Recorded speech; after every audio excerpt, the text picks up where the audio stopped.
खुलुमबाय रायजो राजा नोंथांमोननिफ्राय आंनि खुलुमनाय आरो सिबिनायखौ बावहरफिनबाय।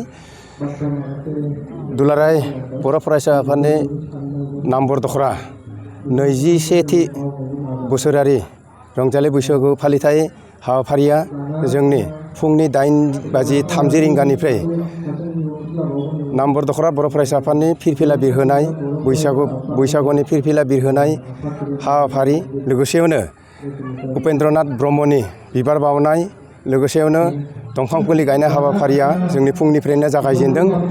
बेनि उनाव जोंनि SLC आरो HS पास जानाय फरायसा फरायसुलिफोरखौ बरायनाय हाबाफारि जों लानाय जादों। बेनि उनाव जोंनि बैसागु गेवलां मेल जागायदों। बे बैसागु गेवलां मेलाव BKWACनि डेपुटि चिफ मानगोनां रमिअ पि नार्जारि बिथाङा गाहाय आलासि हिसाब महरै बाहागो लानाय जादों। बेनि उनाव जोंनि BKWACनि गाहाय मावफुं सोद्रोमा प्रदीप स्वरगियारि बिथाङाबो जोंनि बे गेवलां मेलाव बाहागो लादों।